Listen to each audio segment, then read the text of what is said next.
베드로의 유대 지역의 설교에 대해서 우리가 말씀을 나눕니다. 사도행전 9장부터는 이제 이방인 선교의 그 길을 이제 시작한 것입니다. 그래서 하나님께서는 유대와 예루살렘과 온 유대와 사마리아와 땅 끝까지 이르러 내 증인이 될 것이다. 그런데 이제 예루살렘에서 3,000명, 5,000명씩, 예루살렘은 조그만 도시입니다. 오늘날에도 한 50만 명 정도 사는 별로 크지 않는 도시입니다. 그런데 그 도시에서 3,000명, 5,000명씩 회개했다는 것은 폭발적인 부흥이 일어났다는 것이고, 그럼으로써 이 많은 사람들이 인근 유대 지역으로 가서 복음을 증거해야 되는데 전 예루살렘 사람이 믿기까지는 우리가 밖에 나가지 말자는 그런 마음에 있었는지 하나님께서 그들을 핍박을 받게 하심으로 온 지역에 흩어져 나갔어요. 유대 지역으로도 가고 사마리아도 가고, 그래서 이제는 땅 끝까지 이르는 그런 선교 사역이 시작된 것입니다. 그런데 이스라엘은 자기들이 선민의식을 가지고 있기 때문에 이방 사람들은 별로 사람으로 취급하지 않고 그들에게 하나님을 증거하는 것은 돼지에게 진주를 던지는 것처럼 불합리하다, 그런 의식이 있습니다. 그렇기 때문에 이방인들을 위한 특별한 선교사를 하나님께서 세우시기로 작정하시고, 스데반의 순교로 말미암아 그 자리에 있었던 사울을 하나님께서 택하셨어요. 그래서 하나님께서 사울을 부르신 것입니다. 그러므로 9장에서 사울의 회심은 이방인 선교의 길을 주님께서 예비하신 것을 말씀한 것입니다. 그리고 10장에 가서는 고넬료의 회심이 기록되어 있습니다. 고넬료는 완전한 이방인입니다.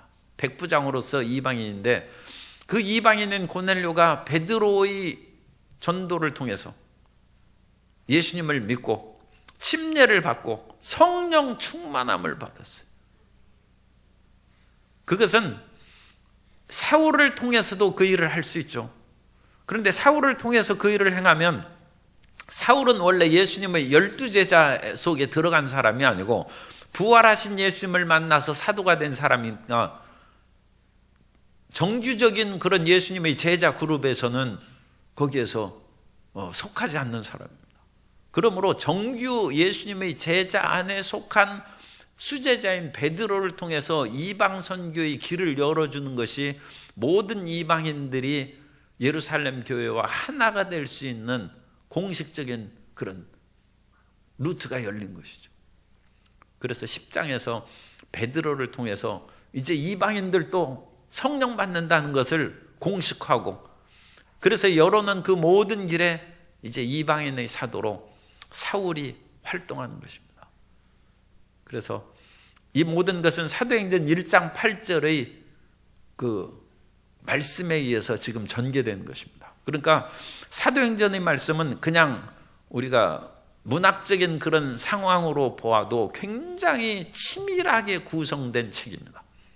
그래서 1장 8절의 그 말씀이 지금 예루살렘에서 부흥성장하고, 그 부흥성장하는 것을 핍박을 통해서 유대와 사마리아로 퍼져나가고, 그래서 빌립 집사 이야기가 나오고 퍼져나가는 것이죠. 그리고 이제 더 멀리 퍼져나가기 위해서는 헬라 문화에 익숙한, 그리고 하나님의 말씀에도 정통한 사람이 필요한데 그 사람이 사울입니다. 사울은 헬라 문화권인 터키, 길리기아 다속 사람이고, 그러니까 헬라어를 유창하게 잘했을 것입니다. 거기에다가 예루살렘에서 가말리엘 문화에서 율법을 공부한 사람이니까 구약 성경에도 정통한 사람, 그 사람을 하나님께서 예비하고 이제 부르셔서 이방 선교의 길로 나아가서 온 지역에 그리스도의 복음이 이제 전파되는 것입니다. 그런데 31절에 보면, 그리하여 이 사울이 이제 회심함으로 온 유대와 갈릴리아와 사마리아 교회가 평안하여, 그래서 이것도 1장 8절의 말씀을 생각하면서 보면 예루살렘은 뭐 당연하고 온 유대, 갈릴리가 하나 들어갔죠. 유대와 그 다음에 사마리아까지 나갔어요.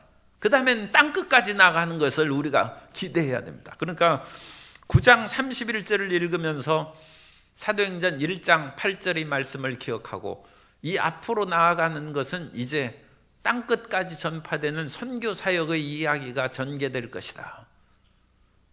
그것을 우리가 짐작해야 됩니다. 이게 성경의 복선이고, 또 우리가 드라마를 보면 그거 다 다음에 무슨 내용 나올 거 짐작하지 않습니까?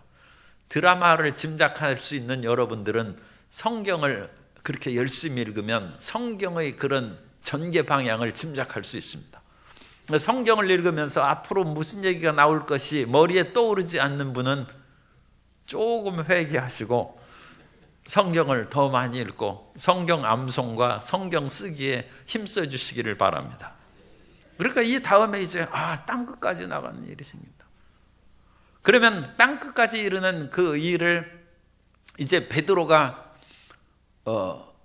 두루 다니면서 선교하다가 요빠에 머물렀는데, 왜 이 지금 세계 이방 선교를 하는데 요빠에 베드로가 머무르는 이야기를 하느냐? 왜냐하면 요빠에 고넬료가 사람을 보내서 찾아오는 그 연결점을 만들기 위해서 이제 그런 것입니다. 어쨌든 31절에 보면 온 교회가 이제 평안하여 든든히 서가고, 교회를 핍박하는 사울이 그야말로 이 죄인 중에 괴수였죠. 그런 사울이 회심했으니까 교회가 평안한 것입니다. 평안하고 든든히 이제 서가고, 주를 경외함과 성령의 위로로 성령의 충만 역사가 계속 반복되고 있습니다. 예루살렘도 성령 충만함으로 사람들이 예수님을 3,000명, 5,000명씩 영접했고, 빌립도 성령 충만한 사람이었는데 사마리아 가서 복음을 전도하며 귀신이 떠나고 중풍병자가 치료함을 받고, 거기에다가 베드로와 요한이 가서 안수하며 성령의 충만함을 받고, 그 다음에 9장에서 사울이 아나니아의 안수를 받고 성령의 충만함을 받고, 성령의 오유로와 충만 역사가 계속 나아가므로 교회가 이제 더욱 수가 많아지는 그런 부흥의 역사가 일어난다는 것입니다. 우리가 이 동질 문화권을 선교하는 것은 전도라고 흔히 얘기하는데, 같은 문화권에 사는 사람들은 너나 나나 뭐 그렇게 아는 사람이니까 조금 예수님을 전도하다가 그야말로 옛날식으로 물바가지로 물 끼얹어서 모욕을 당해도 그냥 툴툴 털고 가면 됩니다. 왜냐하면 같은 동네 사람들이고 뭐 그럴 수도 있지. 그런데 낯선 사람한테 그런 것을 당하면 그 굉장한 모욕감을 느낄 수 있어요.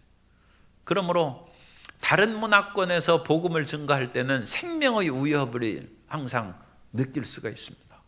그러면 그 생명의 위협을 느끼면서도 전도하려면 심령이 단단해야 됩니다.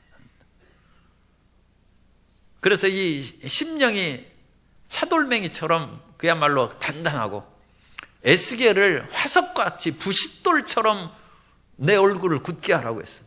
왜냐하면 내가 가서 전해야 될 그 유대인들은 포로로 끌려온 그 유대인들이죠. 그러니까 얼마나 마음이 지금 거칠고 강팍해지는지 말할 수 없는데, 그런 사람한테 하나님을 증거하면, 아니 하나님이 우리를 사랑하시면 나라가 멸망하고 우리가 포로로 끌려왔겠느냐, 그런 식으로 금방 공격할 것이다. 그러므로 에스겔, 너는 조금도 가시와 찔레 가운데 거할지라도 두려워하지 말고 내 얼굴을 금강석처럼 부싯돌처럼 굳세게 하고 그들에게 듣든지 아니 듣든지 전하라는 것입니다.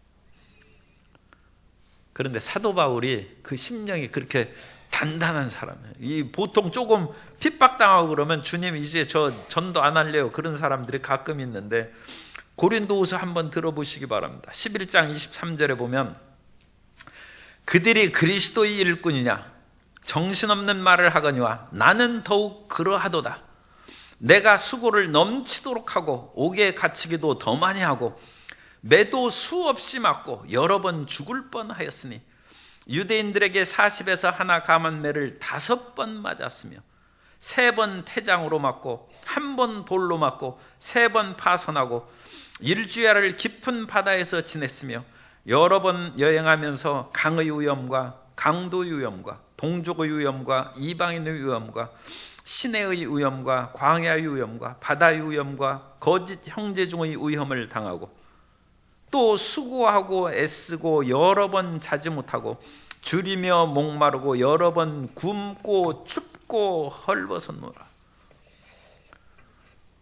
이러면서 전도할 힘이 생기겠어요. 그런데 사도 바울이 이런 일을 당하면서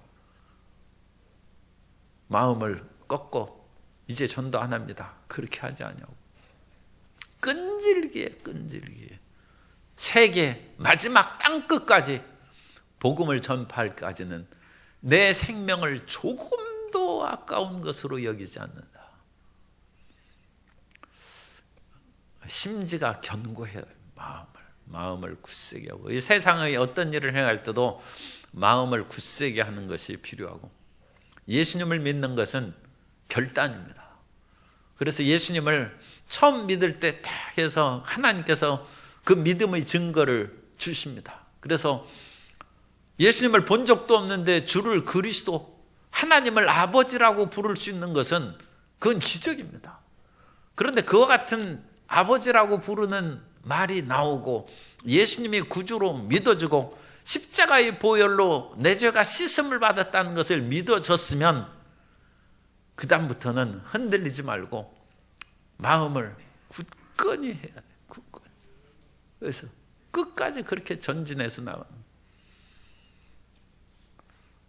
여러 번 매맞고 그러면 사람들이 그 마음이 꺾이고 변절하기가 쉬워요. 그런데 사도 바울을 이렇게 보면 얼마나 단단하고 그리스도에 대한 사랑이 충만한지. 그러니까 이 부활하신 예수님을 만나는 말할 수 없는 큰 축복을 받았습니다만, 그 다음에 예수님께서 그가 나를 위하여 얼마나 해를 받고 고난을 받아야 될 것을 내가 알지 못하고 그 아나니아 보고 하신 말씀입니다.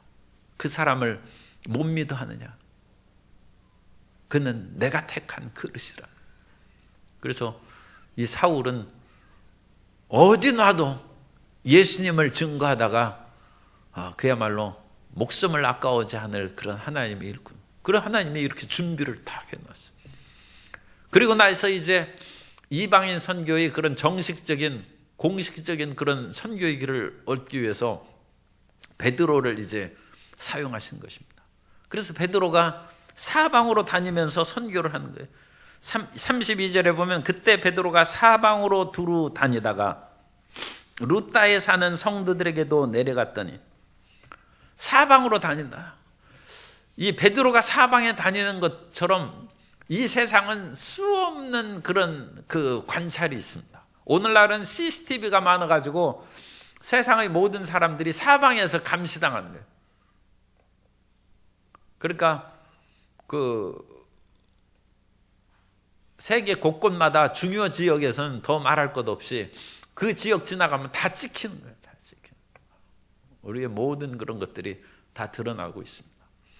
그래서 새벽에 그 옷을, 딴 옷을 입고 컴퓨터를 몰래 그 옮기는 것까지 CCTV에 찍혀가지고 아주 그거 지금 재판하는데 그 불리한. 아니, 떳떳하면 새벽에 옷을 변장하고 왜 그걸 남이 안 보는데 옮기겠느냐. 이제 그런 그 찍히는 것을 사람들은 모르는 것이죠. 그런데 이 영적인 그 모든 세계에서 우리가 다 찍혀요.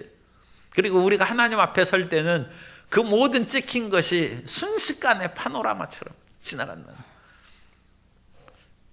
서울대 미대 교수로, 명예 교수로 이제 정년 퇴직한 분인데, 그분이 어느 날 그런 체험을 했다.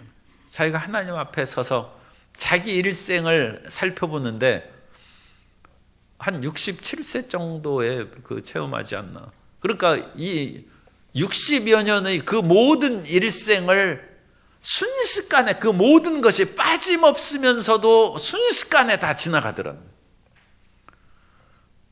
우리는 그거 틀으려면 67년 걸리죠. 그죠? 이렇게. 그런데 하나님의 세계에서는 그것이 순식간에 그 모든 일생의 살아온 것이 빠짐없이 쫙 지나가더라고요. 하나님 앞에 우리 숨길 것이 없어요. 하나님께서는 온 세상을 두루 살피시면서 마음 맞는 사람을 하나님이 지금도 찾으셔요.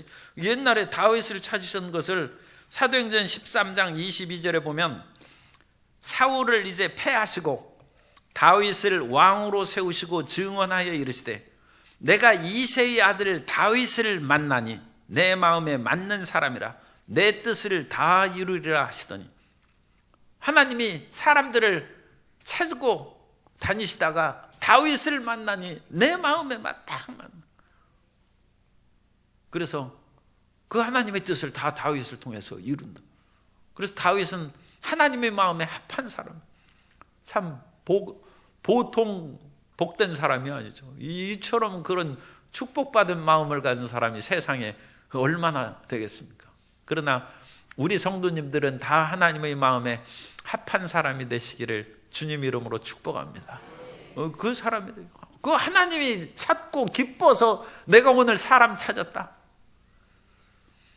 옛날 철학자는 대낮에도 등불을 켜가지고 들고 다녔어.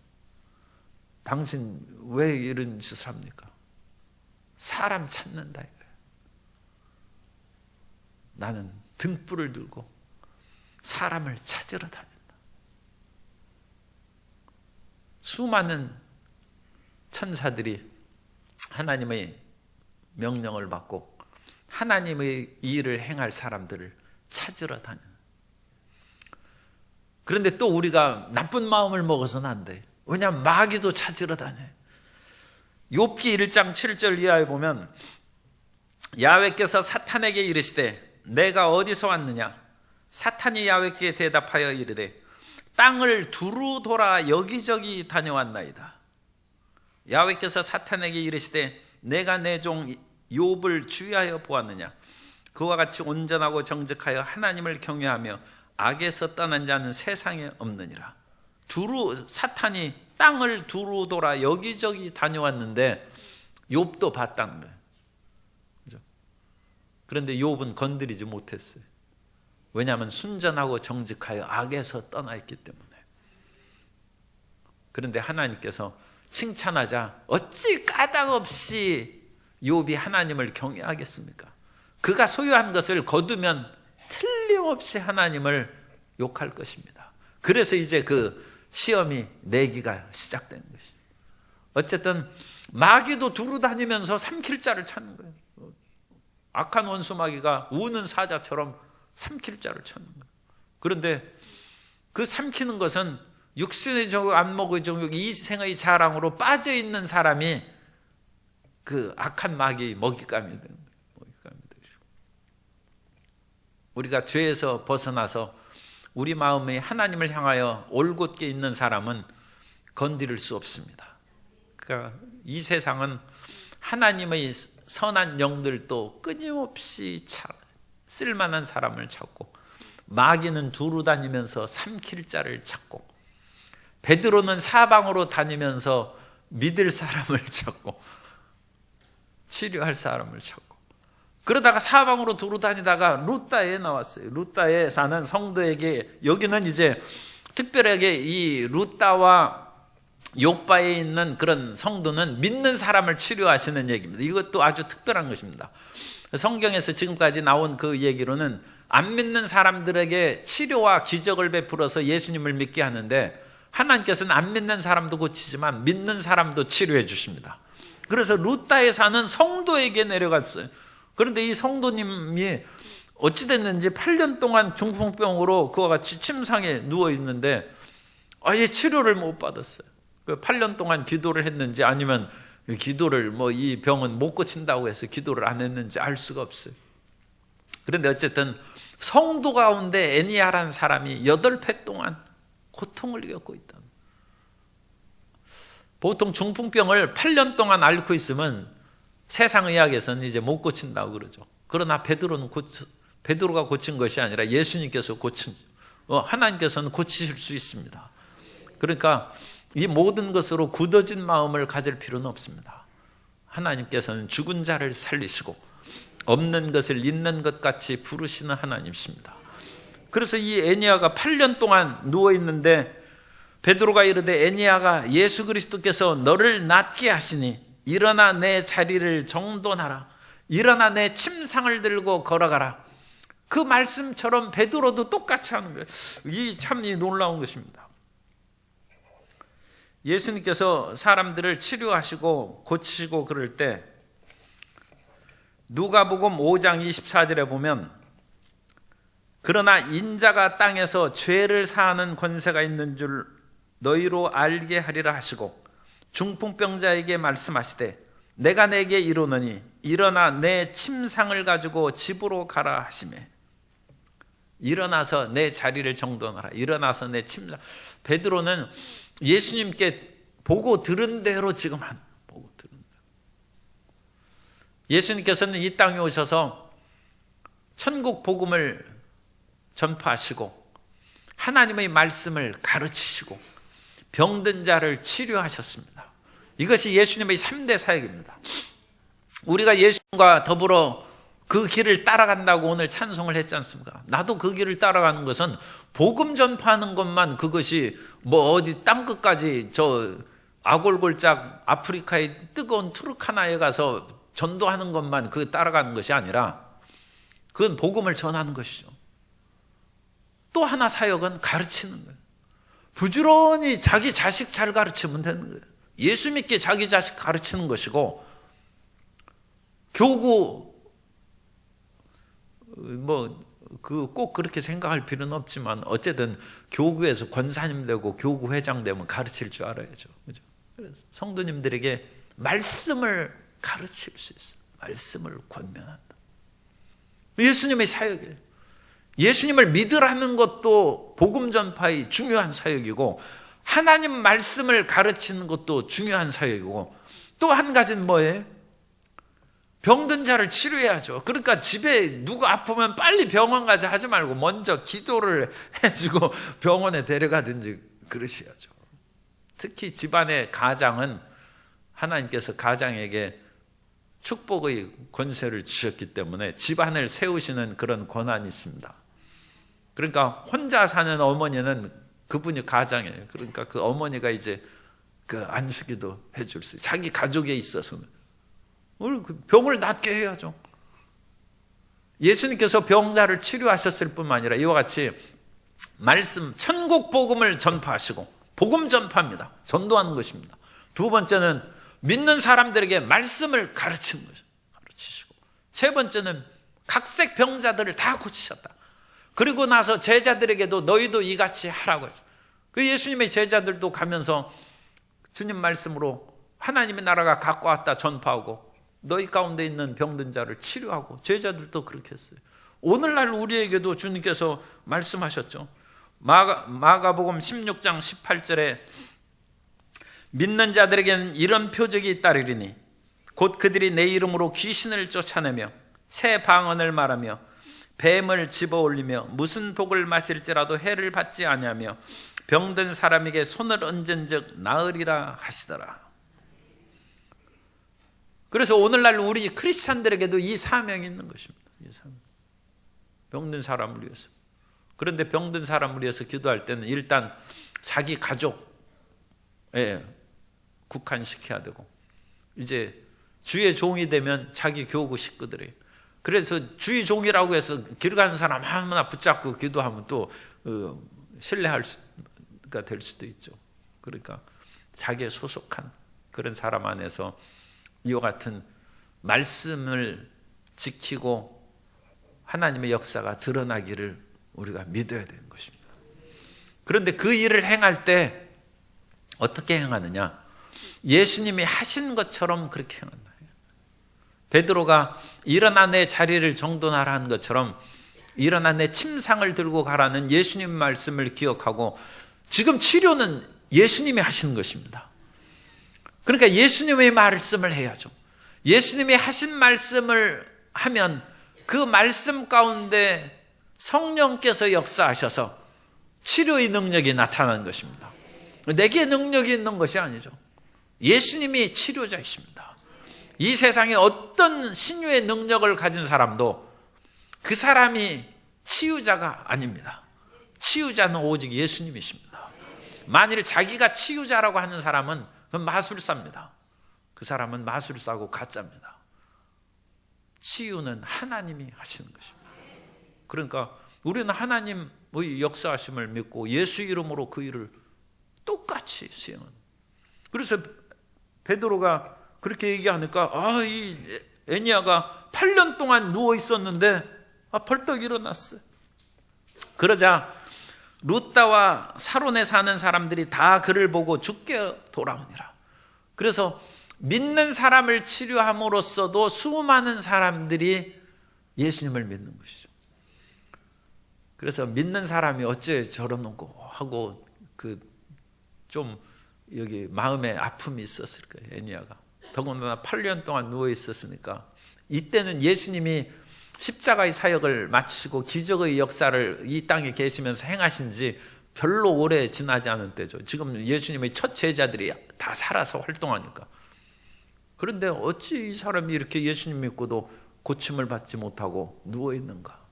그런데 하나님의 때가 되고 또 하나님께서 이를 통하여 많은 사람을 주께로 돌아오기 위해서 역사해 주신 것입니다. 그러므로 어쨌든 간에 한번 예수님을 믿었으면 사도 바울 아까 읽어드린 것처럼 어떠한 고난과 역경과 마음의 갈등이 생겨도 심지를 견고히 해서 예수님만 믿고 살아야 될 줄로 믿습니다. 그래서 거기에서 이 사람들이 막 퍼졌어요. 그 루다와 사론에 있는 사람들이 다 퍼지고 소식이 들렸어요. 요빠는 거기에서 그 가까운 지역입니다. 그런데 이 요빠에서 다비다라는 여제자가 있는, 다비다는 아람어예요.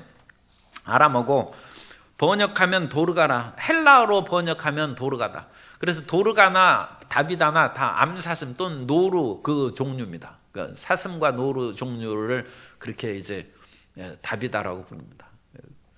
그래서 이 다비다가 있는데 이 다비다가 돌아가셨어요. 갑자기.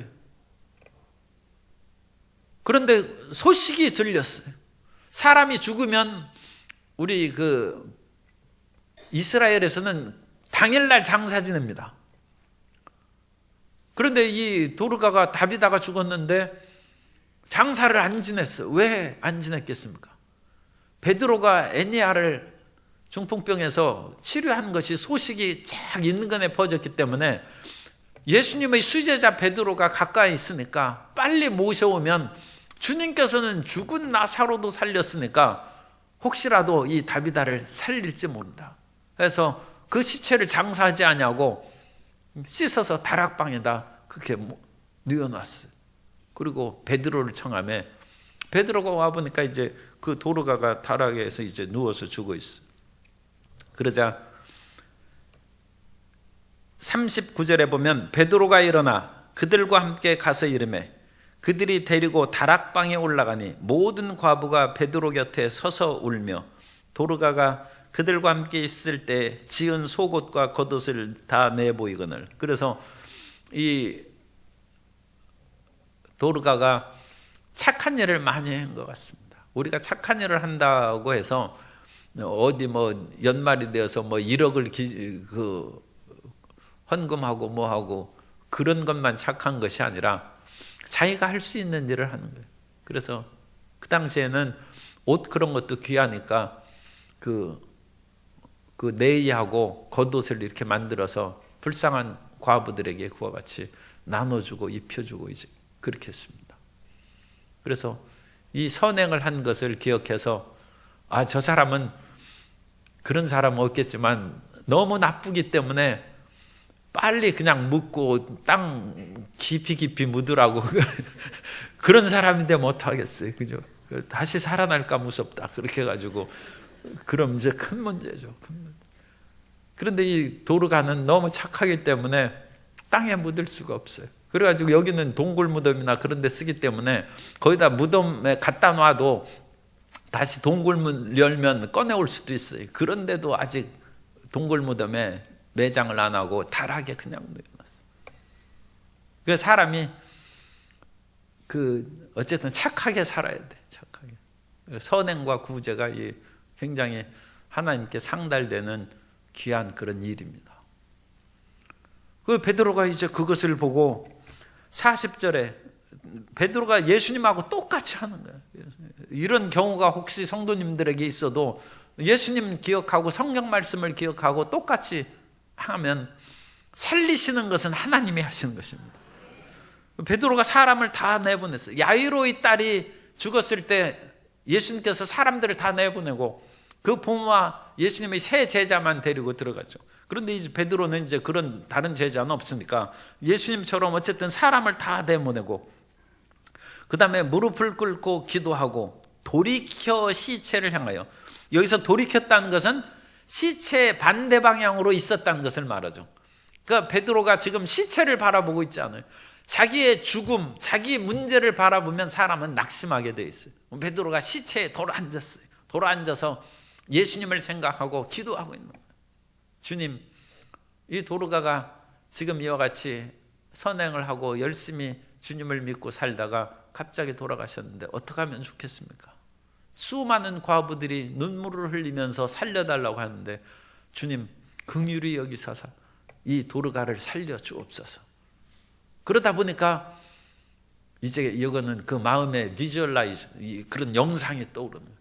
그래서 베드로가 지금 막 기도했어요. 기도하다 보니까 그 눈앞에 영상이 떠오르는 거예요. 그것은 야이로의 죽은 딸을 향하여 예수님께서 베드로와 야고보와 요한이 있는 그 자리에서 주님께서 말씀하시는 모습이 그려지는 것입니다. 그리고 그 야이로의 딸에게 달리다 쿰, 달리다는 소녀, 쿰은 일어나라는 것입니다. 이 아람으로 달리다 쿰하는 그 모습이 떠오르고 주님의 그 음성이 들리는 것 같아요.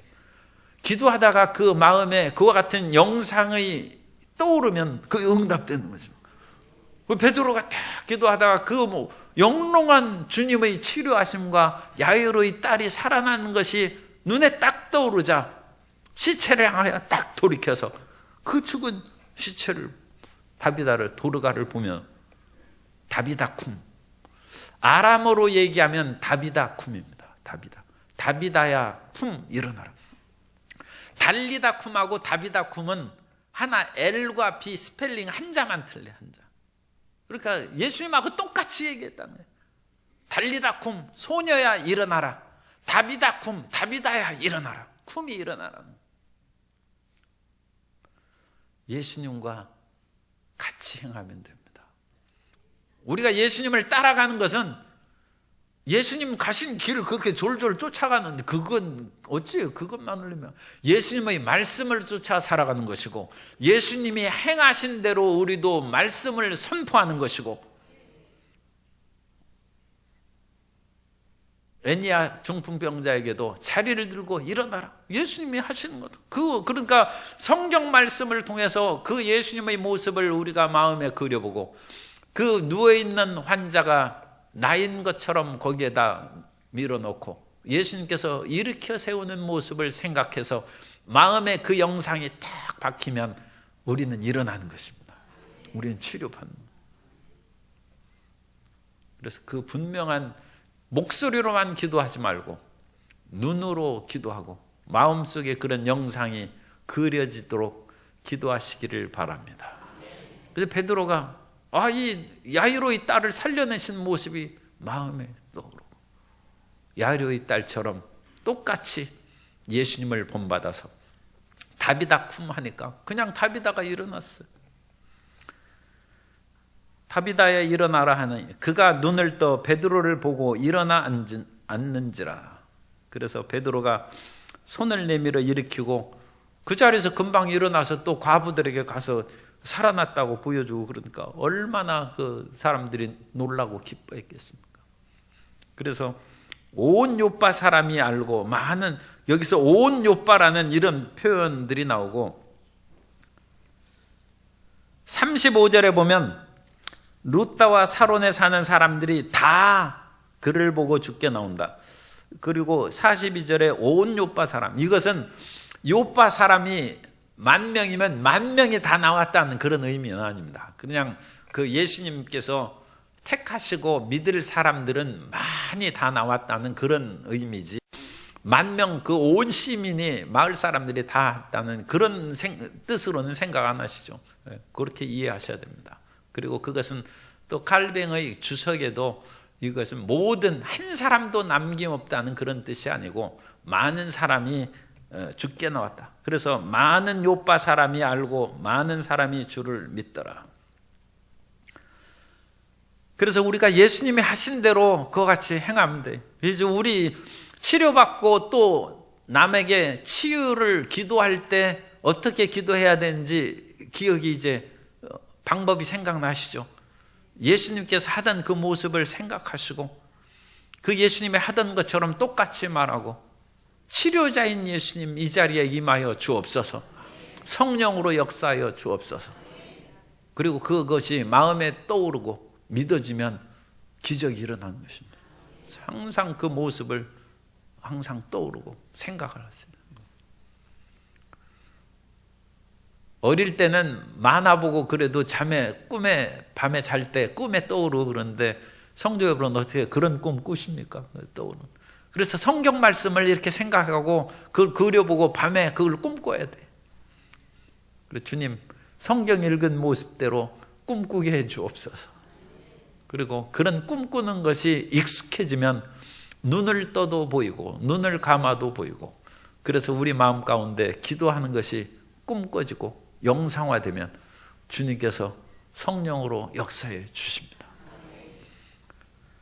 그리고 나서 43절에 보면 베드로가 요빠에 여러 날 있어서, 요빠에서 여러 날, 여기에서 여러 날이라는 것은 오랫동안 있었다는 뜻이에요. 며칠 여러 날이 아니라 오랫동안 있어서 시몬이라 하는 무두장의 집에서 머무니라.